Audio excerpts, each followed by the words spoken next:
শফি, এই মেয়েটা কে রে? এলাকায় নতুন নতুন লাগছে। নতুন হবে কেন? এই মেয়েটার সাথে আমার বিশাল পরিচয়।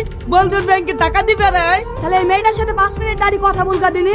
যদি কথা বলতে পারি তাহলে তুই কি দিবি বল। যা, ওই 3000 টাকা দেবো। আর যদি না পারিস তাহলে কিন্তু তোর 5000 টাকা লাগবে। ঠিক আছে, তোকে 5000 টাকাই দেবো। ওগো মেয়েটা, একটু দাঁড়াও, মিনিট 5 কথা বলবো। বন্ধুর সাথে তর্ক করেছি, তুমি চলে যাও না। আমার সাথে 5টা মিনিট কথা বললো। এই খাসি, আমি তোর বোনা কিন্তু আমার খালি তর্ক করেছি। কি রে, তোর সাথে বলে ভালো পরিচয়, গল্প না করি তোকে মারলো কেন রে? মুন্ডা ভালো নাই, কুইটেক হিসেবে মিলাত পাচ্ছে না, তার লেগে মারলো। তুই তোর কথা হেরে গেছি, এবার 5000 টাকা দে। ঠিক আছে, দিয়েছি। ওয়াক্তু এ চা না করে চুনা, এই কি খাওয়া যায়? তোকে আমি চিনি না নাকি? তুই যা কি চা খাস? আমি যে চা খাই তো তো গুষ্টি খাইনি। আমার তো গুষ্টি খাইনি, তাহলে তো খেতেই হয়। তো বল ভাই, দোকানটা কোথায়? জাস্ট তুই আমার সাথে পলাশি মোড়ে, হারুনের চায়ের দোকানে। পলাশি মোড় ঠিক মতন চিনিস তো? পলাশি মোড়ে আমি সব সময় থাকি, ওইটা আমার ভাত বাড়ি।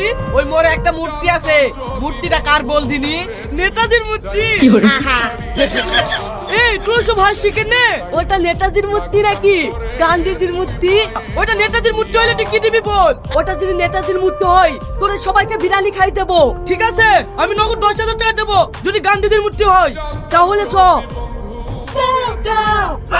এই শফিক, এটা ভালো করে দেখ, এটা গান্ধীজি না নেতাজি? এ তো গান্ধীজি।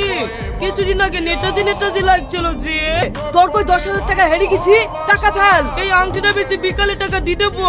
বিকালে চালে পাই। কি গো, মন খারাপ করে আসছো? আজকে তর্ক করতে গিয়ে হেরে গেছো নাকি? সেটা তোর জেনে লাভ নাই, তোর হাতে যে আংটিটা আছে তাড়াতাড়ি দে। আমার এই আংটিটা লিও না, ওই সব তর্ক তর্ক ছেড়ে দি, কাজে কর্ম মন দাও। এই তুই বেশি জ্ঞান দিস নি তো, আংটিটা দিবি কিনা তাই বল। না, আমি দেব না। তুই দিবি নি, তোর বাপ দেবে।